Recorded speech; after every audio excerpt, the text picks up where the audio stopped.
أعوذ بالله من الشيطان الرجيم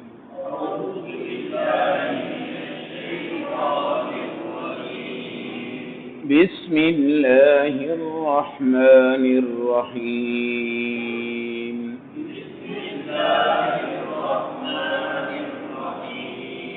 ولما بلغ أشده آتيناه حكما وعلما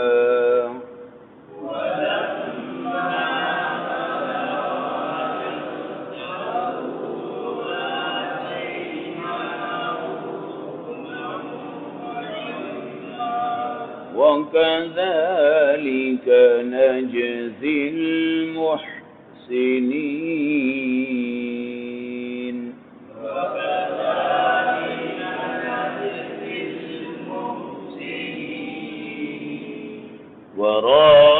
وراودته التي هو في بيتها عن نفسه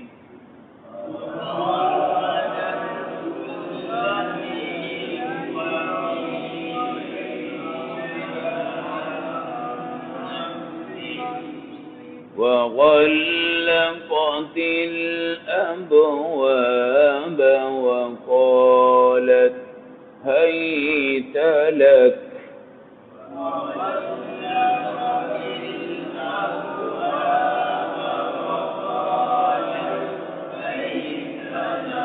قال معاذ الله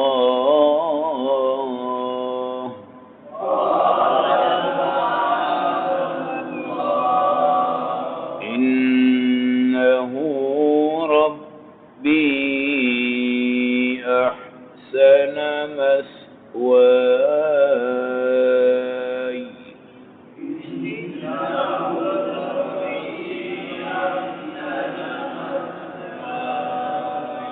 إنه لا يفلح الظالمون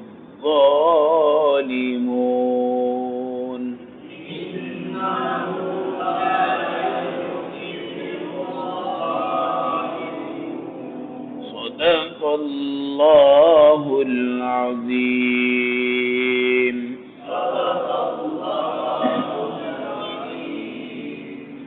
تلاوت کردہ آیات کا ترجمہ وَلَمَّا بَلَغَ أَشُدَّ جب حضرت یوسف علیہ السلام اپنی جوانی کی عمر کو پہنچ گئے آتَيْنَاهُ حُكْمًا تو ہم نے ان کو حکمت بھی عطا فرمائی وعلما اور علم بھی عطا فرمایا وَكَذَلِكَ نَجْزِي الْمُحْسِنِينَ اس طرح ہی ہم نیک لوگوں کو بدلہ عطا کرتے ہیں وَرَاوَدَتْهُ الَّتِي اور پھسلایا اس عورت نے ہوا فی بیتہا جس کے گھر میں آپ رہ رہے تھے عن نفسہ آپ کو وغلقت الابواب اور تمام دروازے اس نے بند کر دیے وقالت اور کہنے لگی حیت لک آ جاؤ گناہ کے لیے قال حضرت یوسف علیہ السلام نے فرمایا معاذ اللہ میں اللہ کی حفاظت میں آتا ہوں انہو ربی احسن مثوائی بے شک وہ تو میرا بہترین آقا ہے جس نے اچھا ٹھکانہ مجھے دیا ہے انہو لا یفلح الظالمون بے شک اللہ ظالموں کو کامیاب نہیں فرماتے آج آپ کے سامنے آیت نمبر 22 اور آیت نمبر 23 پارہ نمبر 12 سورۃ یوسف کی تلاوت حضرت یوسف علیہ السلام کو مصر کے عزیز نے خریدا اس کے گھر میں آپ پرورش پانے لگے آہستہ آہستہ آپ جوانی کی حد کو پہنچ گئے علماء لکھتے ہیں کہ 17 سال سے لے کے 80 سال تک کی عمر کو یہاں پر جوانی کہا گیا ہے اور ان انبیاء اور ان کی قوموں میں عمر کا تناسب کافی زیادہ ہوتا تھا حضور صلی اللہ علیہ وسلم کی جو امت ہے اس میں عمروں کا تناسب ہے 60 اور 70 سال کے درمیان جبکہ ان انبیاء اور ان کی امتوں میں 200 300 500 800 ہزار سال تک بھی عمر کا نظام ہوا کرتا تھا۔ آتیناہ حکمن، جوانی میں ہم نے آپ کو حکمت عطا فرمائی۔ حکمت سے مراد دنیا کی مہارت، دنیا کی سمجھ، دنیا کی بصیرت اور دنیا کی چیزوں کا تجربہ۔ چنانچہ کہا جاتا ہے کہ وہ عزیز مصر جو تھا وہاں کا بادشاہ، اس نے تمام چیزیں حضرت یوسف علیہ السلام کے حوالے کر دی کہ آپ کا ہی ان تمام چیزوں پہ کیا ہوگا، کنٹرول ہوگا۔ اس کو حکمت کہا جاتا ہے۔ اللہ سمجھ عطا کرتے ہیں، بوجھ عطا کرتے ہیں۔ وعلماً، اور اللہ نے آپ کو نبوت عطا فرمائی۔ حکمت سے آپ کو دنیا میں مقام دیا اور نبوت بھی عطا فرمائی۔ نبوت سے آپ کو دین میں مقام دیا، تو دین کا مقام بھی یوسف علیہ السلام کو ملا اور دنیا کا مقام بھی یوسف علیہ السلام کو ملا۔ چنانچہ آپ ایسے پیغمبر ہیں جو بادشاہ وقت بھی تھے اور نبی بھی تھے، بادشاہ وقت بھی تھے اور نبی بھی تھے۔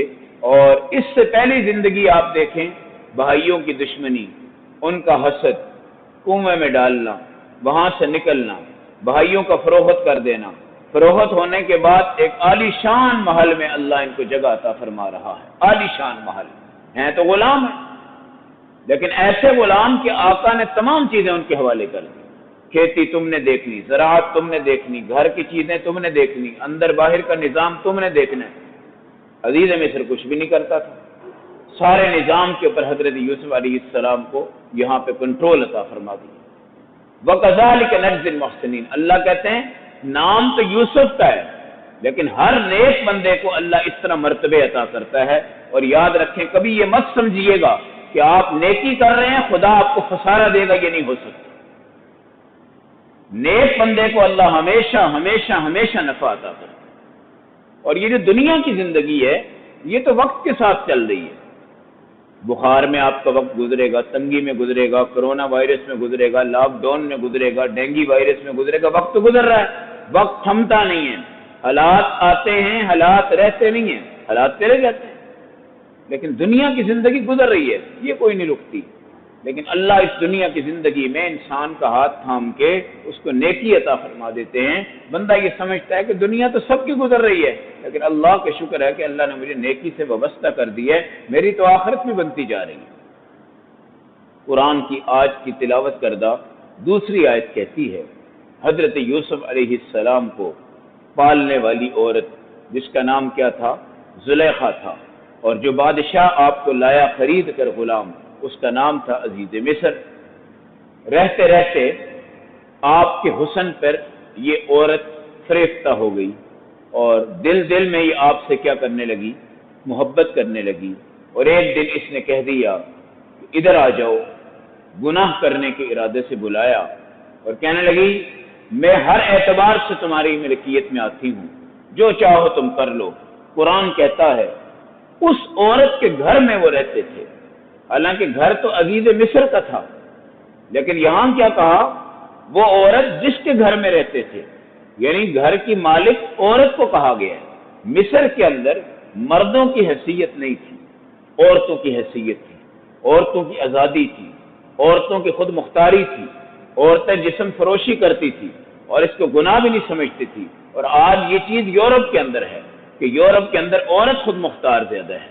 عورت کی طاقت زیادہ ہے، عورت کی قوت زیادہ ہے، عورت کا کنٹرول زیادہ ہے، اور اکثر عورتیں وہاں پہ کام کرتی ہیں، نوکریاں کرتی ہیں، ملازمتیں کرتی ہیں، اور ان کا طلاق دینے کا اختیار ان کے ہاتھ میں ہے۔ طلاق اپنے مرد کو عورتیں دیتی ہیں۔ تو یہ گھر تو عزیز مصر کا ہے، لیکن قرآن نے کہا کہ یہ زلیخا کا گھر ہے، یعنی عورت کا ایک بہت بڑا نظام تھا جو مصر میں رائج تھا، اور عورتیں بڑی ملکیت رکھتی تھی اپنی۔ اب بھی وہ جرت کے ساتھ کہہ رہی ہے کہ آؤ مجھ سے گناہ کرو، ہی تلک، ہی تلک، ہی تلک کا مطلب ہے آ جاؤ۔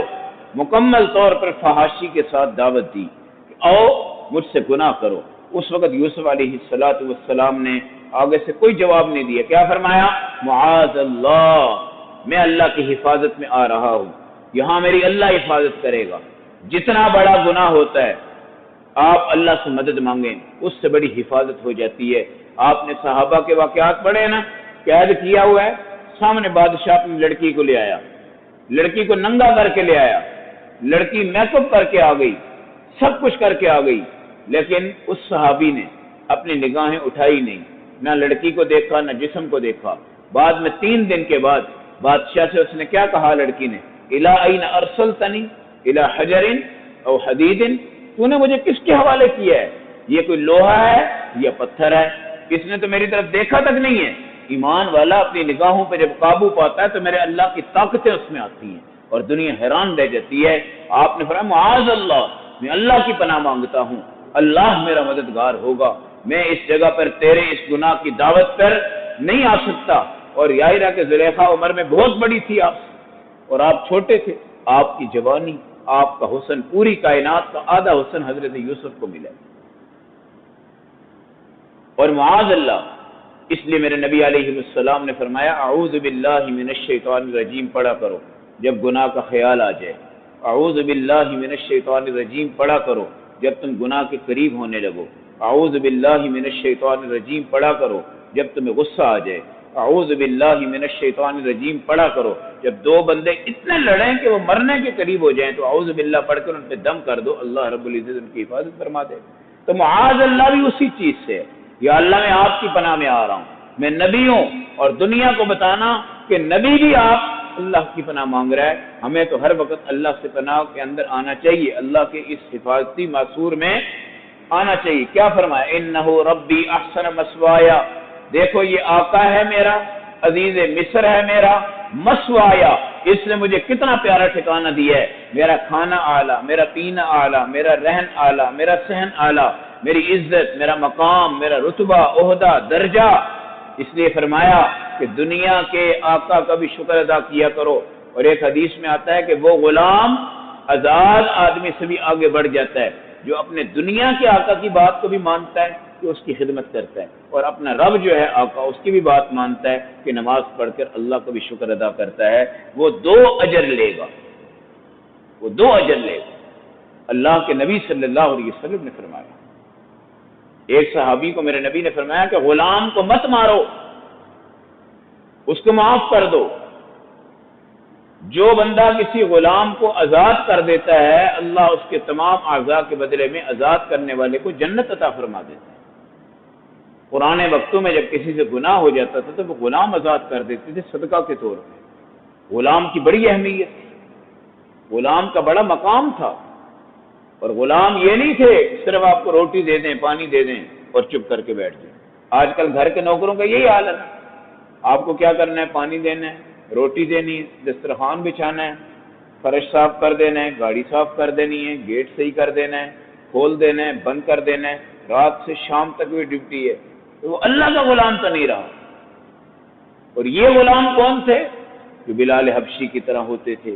اللہ کو بھی راضی کر رہے ہیں، دنیا کو بھی راضی کر رہے ہیں، سلیمان فارسی کی طرح ہوتے تھے، اللہ کو بھی راضی کر رہے ہیں، دنیا کو بھی راضی کر رہے ہیں۔ تو کیا فرمایا، معاذ اللہ، میں اللہ کی پناہ میں آ رہا ہوں، ربی احسن مسوا، یہ رب سے مراد یہاں پہ اللہ نہیں ہے بلکہ عزیز مصر ہے،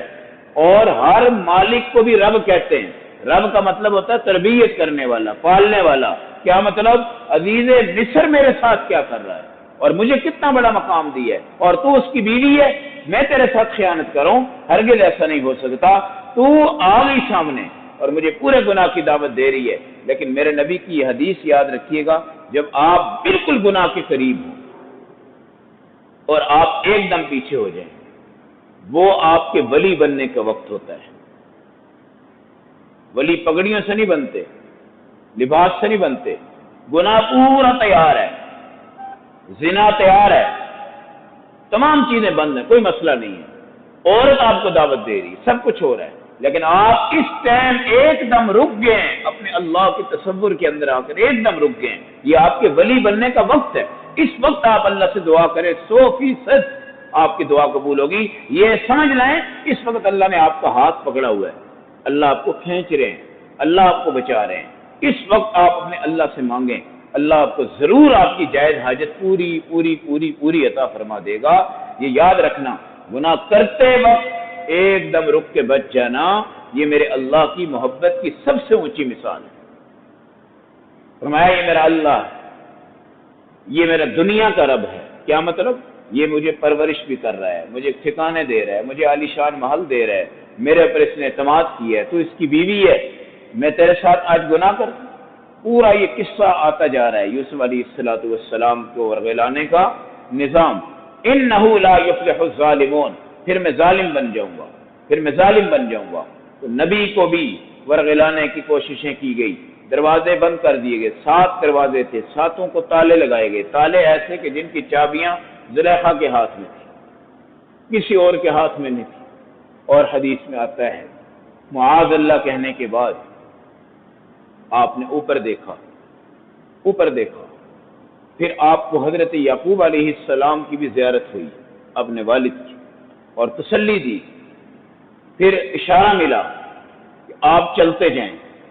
تو جیسے آج کل یہ آپ نے الیکٹرک گیٹ دیکھے ہیں،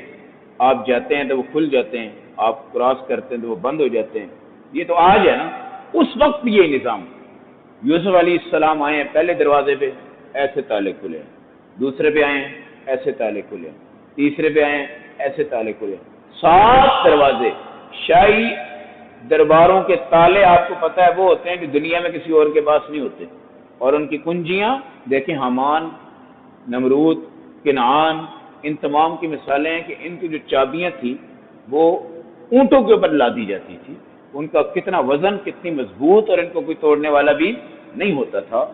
اتنے مضبوط دروازے حضرت یوسف کے چلتے چلتے چلتے چلتے کھل گئے ہیں، اور آج کل یہ جو دروازے کھل رہے ہیں یہ آپ کو بتا رہے ہیں وہ معجزہ تھا یوسف علیہ السلام کو جو اللہ نے عطا فرمایا تھا۔ تو اس لیے بھائی اللہ پہ اعتماد کیا کریں، مشکل میں اللہ کو پکارا کریں، اللہ سے اپنی حاجت مانگا کریں، اور حاجت میں امید رکھا کریں کہ اللہ آپ کی حاجت پورا کرے گا۔ حدیث میں آتا ہے جیسی امید رکھو گے ایسے تمہارا رب تمہارے ساتھ پیش آئے گا۔ اللہ ہم سب کو بھی حضرت یوسف کی سیرت پہ چلتے ہوئے ان گناہوں سے بچنے کی توفیق عطا فرمائے۔ اللہ